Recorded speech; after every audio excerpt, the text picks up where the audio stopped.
And to the M15 structure, we can clearly see that price took out this liquidity and break past this swing point, confirming this one here is a valid break of structure to the downside. And right here, we can clearly see also this one here is a valid break of structure.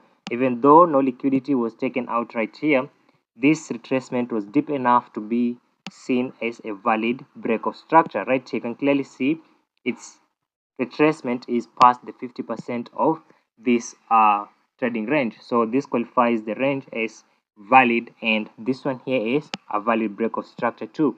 So right here, upon POI mitigation, the question is, are we using this one here? Because we know that's the change of character. So are we using that change of character as the change of character, or are we using this pullback right here, like the recently formed valid pullback, as the change of character? All right, the recently formed valid pullback, as you all know, it's called the inducement right here, and this is the inducement. This is the recently formed valid pullback. All right, I know you're asking why I didn't pick this one here. This one here is not a valid pullback. This one here is not a valid pullback. That's the reason as to why I'm not using that. So we will be using this one here because that's the recently formed valid pullback. So is it a break past the recently formed valid pullback considered valid or considered as the change of character, or is this one here the one that will be considered as the change of character? In this case, we will be using the recently formed valid pullback. In every case, once price mitigates the higher time frame POI and you shift to the lower time frame, always use the inducement or the recently formed valid pullback as your change of character. So right now we will be waiting for a closure past this to be confirmed as to confirm this mitigation as valid.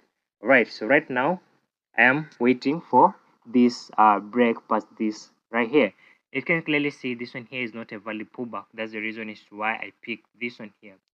Right. So let me continue running price and see what price eventually does. And right here, price has grabbed.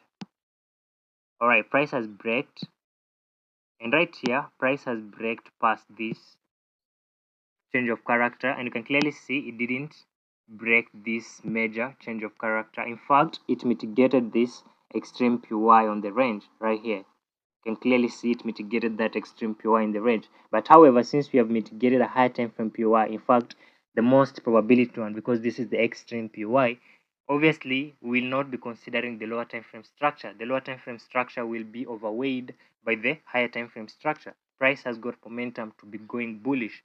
So right here, the lower time frame structure will be of no significant anymore. Right, so price right here has taken out the inducement because now we are currently in a new trading range, because it said that this one here will be our change of character and not this major one. Right, so right here price has made the change of character, has taken out the inducement. So let's mark our POIs. Right here on our range there is no any order flow, because if you were to mark the order flow, obviously all of this will be the order flow, and we can clearly see it's mitigated. So obviously we will be ignoring that. And where is our, all right, I can clearly see this one, but there is no any fair value gap associated with it. So obviously we will pick the one that is associated with a fair value gap. Which one is this one here? So this one here is the one that is associated with the fair value gap. And where is the engineering liquidity? Right here is the engineering liquidity. So right here we can clearly see price has taken out the engineering liquidity. This here is a valid reversal. If I am to take the buy, I would have taken right here, the buy I would have taken right there. But as you can see, my stop loss is very wide, and since I'm a day trader, obviously my TP will be on this external liquidity right here, will be on this external liquidity.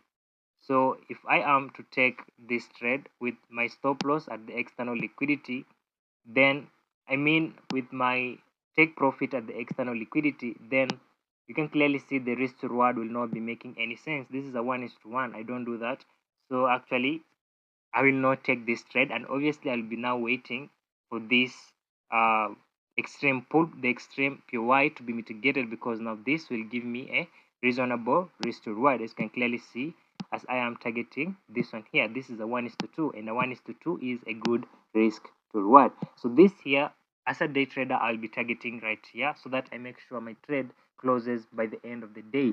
And if I'm now a swing trader, that's when now I'll be holding the trade for long, and obviously we will now be targeting this 4 hour right here, this 4 hour external liquidity. So right here, let's get back. This is the 15-minute time frame, and right here, let's see if price made it out to the extreme PY. If price does not make it out to the extreme PY, then we'll now be identifying the new trading range and continuing the buying process until the external liquidity. And exactly right here, we can clearly see price just mitigated our entry, and it's now going onto our direction. Exactly right there, price has breaked past this this external liquidity, and my stop and my take profit right there is hit. So actually, if I was a swing trader, obviously I will still be holding, but let's say I missed this trade, then obviously we will be continuing to trade just like as we all do. Like I will now be waiting for price to take out the inducement, then mitigate this PY.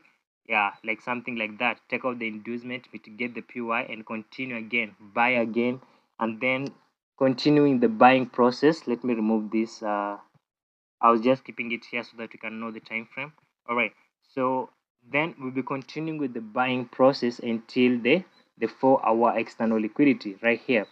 So the buying process will be continued like this as price is making the highs and the lows, just like we usually do until the 4 hour external liquidity right there. So that's how you will be doing it. So if you missed this one here, that's okay, because you will eventually catch another one right there. So let's say I was a swing trader. Obviously now I'll be targeting that high. So let me actually extend this one here all the way right there. So that is if I am a swing trader, right? And let's see if price plays out. Or let me get back to the 4 hour. So right here on the 4 hour time frame, and I extend right there.